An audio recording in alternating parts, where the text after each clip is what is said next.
We keep on hearing about internet gaming disorder, that our kids are using their smartphones way too much, and of course that it's having some kind of a developmental impact that's negative in their lives. And yet, for some reason, the conversation keeps on happening.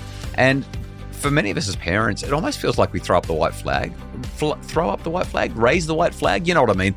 And start to wonder, is it even worth it? Is it that big of a deal? Everybody else is doing it. It's just the world today.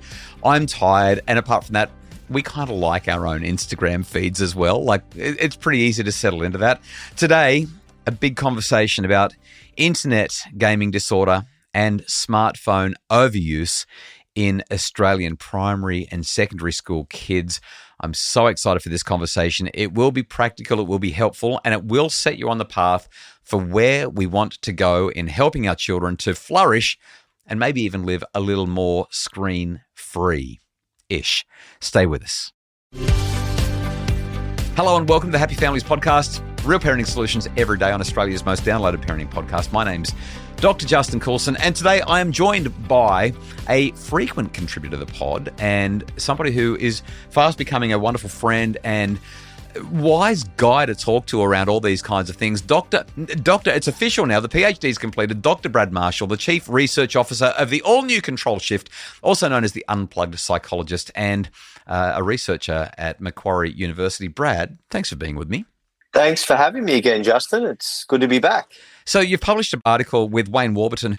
The name of the article is Internet Gaming Disorder and Smartphone Overuse in Australian Primary School and Secondary Children, Prevalence and Developmental Impacts. Now, I know that most people who are listening to this don't like the academic jargon, the dense academic speak. So walk us through this one, because almost every single person who's listened to this pod has a child who is either in primary school or secondary school. They are in front of screens, devices, they are playing games. They do often own their own smartphone. How prevalent is the reality that they've got them? But more than that, how prevalent is this smartphone overuse? How do you even define that? What is it? Let's hear all the details. Okay.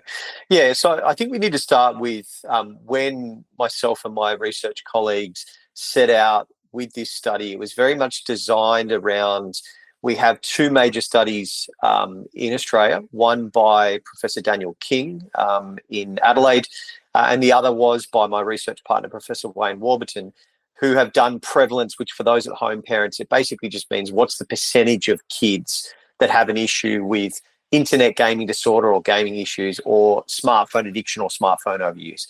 So we only have two studies to date, and they were both pre-COVID, Justin. So the question then always that got asked in the clinic and when I was speaking at schools and other places was, has this gone up over COVID? Or usually parents were just saying it's definitely gone up.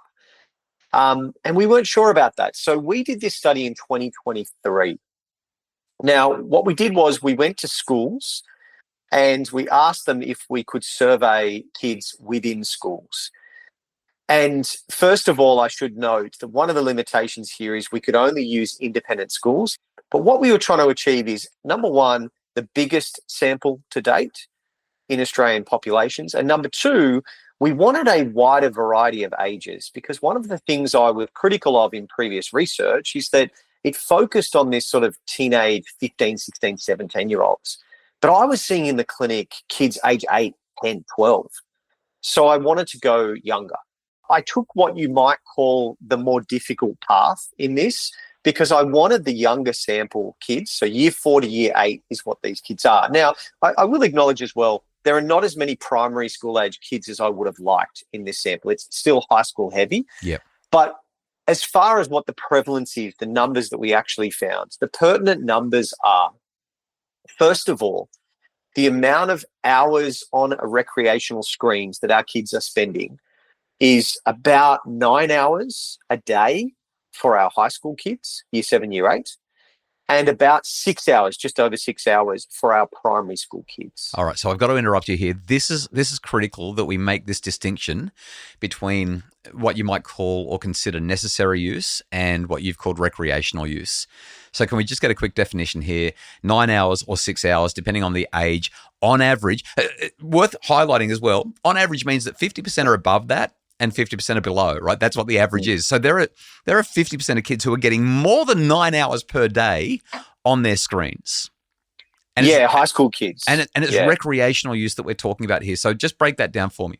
Yeah, I mean, so Again, there's no perfect way to measure this. The only perfect way to measure this would be to literally install tracking devices on your kids' devices, right? Which is not possible. So what this is it's asking kids to break down how many hours in the last few weeks, how many hours per day are you spending on a console, how many hours on your phone, how many hours on your, home devices, gaming laptop, et cetera, iPad. Now, some of this may be a little bit confused with school time, and that's one of the difficulties in measuring this. Because obviously, if you get a 10, 12-year-old kid, they may interpret that, read the question quickly. But ultimately, we were not targeting your use of PowerPoint in a history lesson in year 7.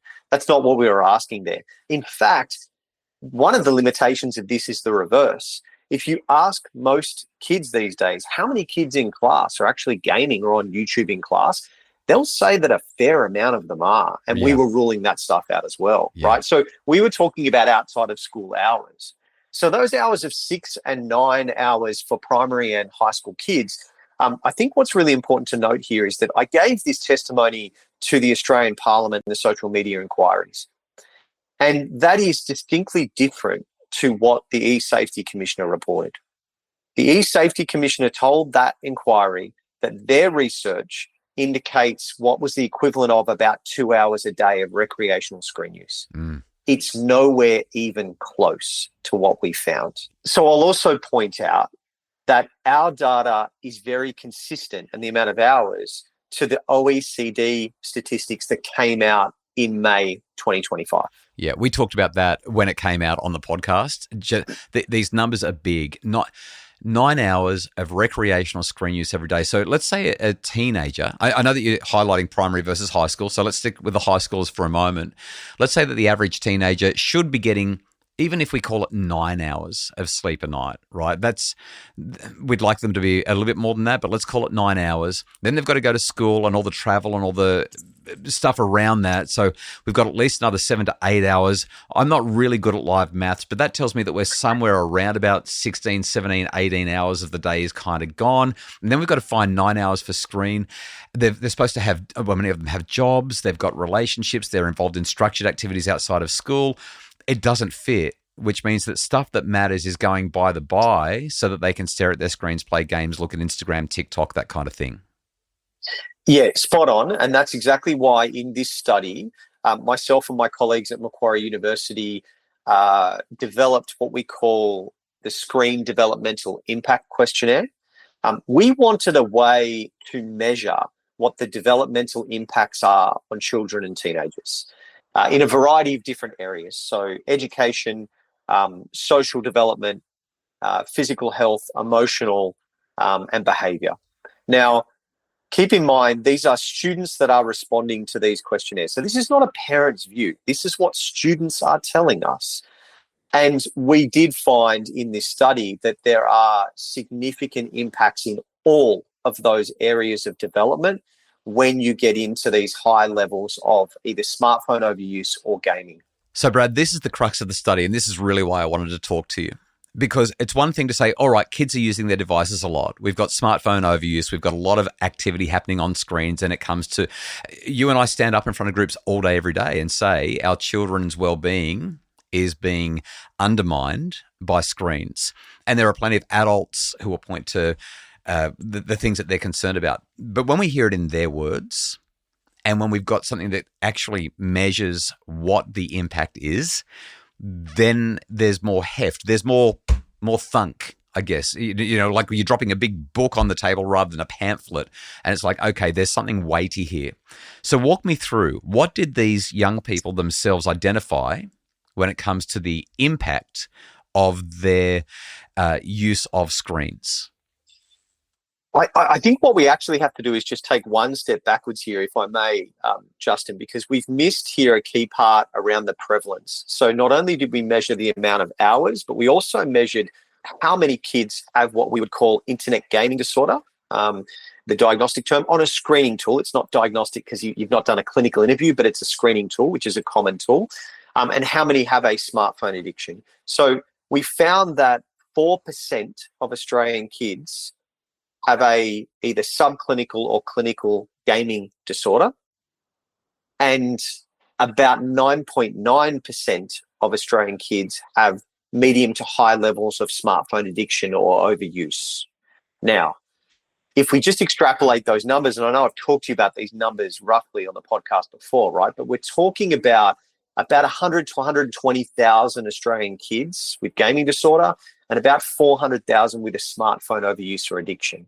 The key element here being, in this study, this was the first arm of a trial, and the second arm was a follow-up where we were actually going to invite parents into a parent intervention treatment trial. So that is a fancy term for those parents at home of, we're going to help the parents in the second trial. So in order to do that, the ethics board at Macquarie University said, hey, you really need to tell these kids that you're going to tell their parents if their use is high. So we did.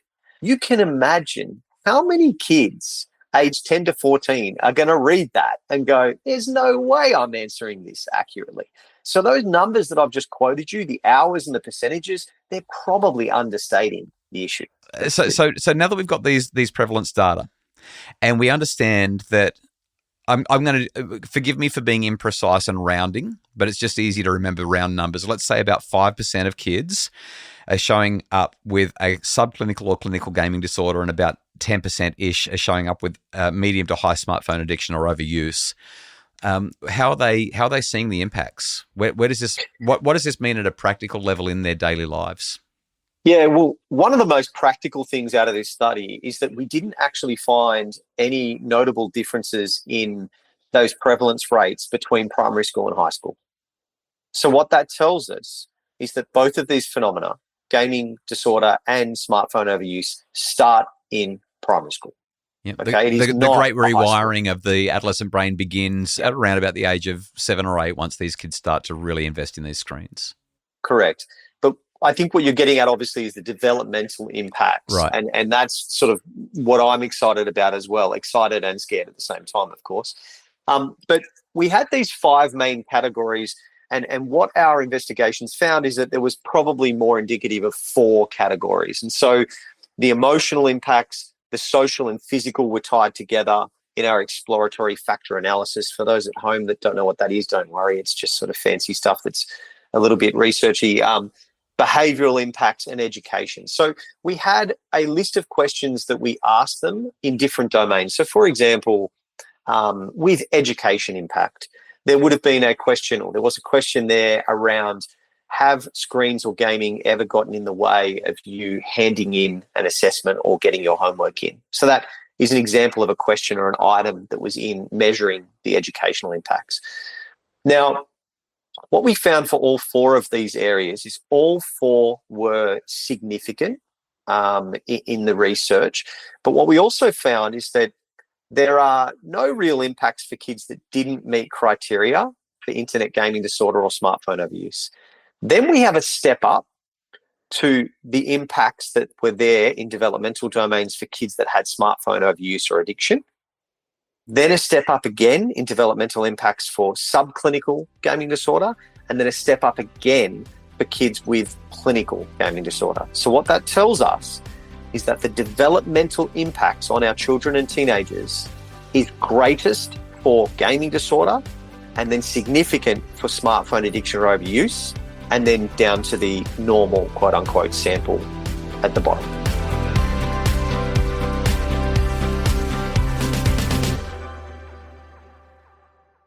All right, so Brad, now that we've gone through the study, there's a bunch of practical implications that every parent wants to know the answer to, and these things, I think, are just vitally important for us to discuss.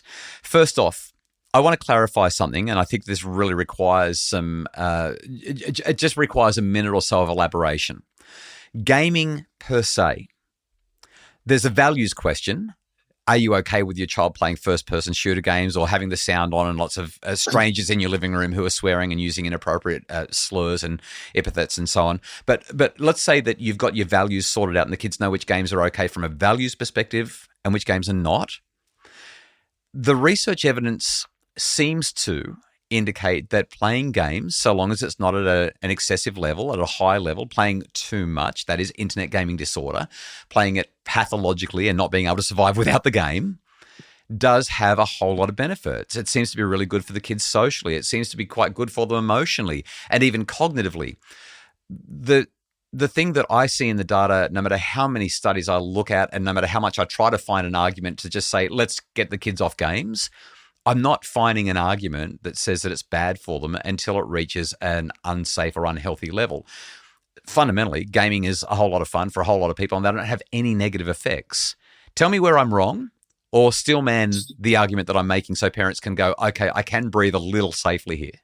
There are opportunities and risks that come with gaming. And so I certainly should acknowledge the opportunities here. With social connection, with mastery, there is research and evidence that suggests there are benefits in smallish doses. The problem is that it's different for every child as to when that dose becomes too much. Right. And so, that could be 30 minutes a day for one child. It could be 2 hours for another child. And that's why we developed the developmental impact scale, because we really wanted to know and have parents understand what are the areas of red flags that you can look out for. And all of this is public knowledge. You'll see in this paper that we list all of the domains in the supplementaries as well. But I guess to sort of come back to your question of that opportunity versus that risk, what I struggle with as a researcher and a clinician is that many of the research articles and papers and information we get about the benefits of gaming have significant conflicts of interest. They're funded by the industry. They are, yeah. And so it is very difficult. So I'm not sitting here saying that every single piece of evidence is that way, but a lot of it is. Mm. And that becomes really difficult, because if you have a researcher that is funded by the industry either directly or indirectly, and they are publishing beneficial data around this, we've seen that before, Justin. We've seen that in smoking. We've seen that in sugar. We've seen that in tobacco. We've seen this play before. Yeah. And so we have to look at both sides. And what we're saying is that when overuse in gaming becomes an issue, the developmental impacts are fairly significant. Now, what that all boils down to for me, if I just sort of summarize my own thoughts on this, is that I firmly believe that this is a decision for individual parents to make about their own child's gaming. So I'm not advocating banning gaming. That's not what I'm saying, okay? What I am saying is, how do we as a government, as health policy, as researchers, allow parents to actually set limits in parental controls for their child? Because at the moment, they don't have that. Most parental controls are just, we've talked about this before on the last episode, anyway. Most parental controls are easy to get around. And so I believe we should be letting parents make the decision and actually apply that. At the moment, they can't. Brad, let's talk practical. People have listened to the study that you've done. They've heard that we've got pretty high percentages, really. I mean, I think concerningly high percentages of kids who are using their devices in an overuse or compulsive way, that there's gaming disorder at a level that is really concerning. And any family who's going through it, they know of just the psychological and emotional earthquakes that happen every single time there's a request to get off the screen. It's time to eat. It's time to go to bed. It's time to go to school. They're dealing with some really, really big challenges. But if I've got a child and I'm just concerned that they're using their screens too much, what are your 3 don't do this responses? What are the 3 things that you just don't cross this line, don't do this with the kids, it's going to blow up, there are better things to do? What are the 3 things, the most common mistakes parents make here? I like that you frame that question in what do you don't do instead of what do you do. So we're going to get there eventually. Yeah, you're really making me think here. Look, my first don't do is certainly around parents that go down the path of criticizing what their kids do online. If you have found yourself in a position where, you're sitting there going, that game is such a waste of time, it's going to rot your brain, and that social media is crazy, and you're always in there with that phone, and as soon as we do that, it becomes combative and your child is going to switch off.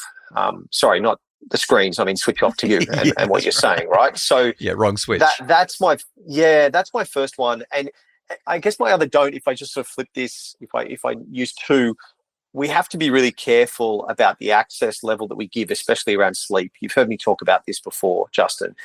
Sleep is one of the primary factors here in my clinical experience where things can go downhill. So in all of those developmental domains in that study, what I have found clinically is that if your child is in a sleep deficit because they're up late at night grabbing a phone, or because you let them have a phone in their room to, listen to music on Spotify to help them get to sleep, which is the classic one. Yeah.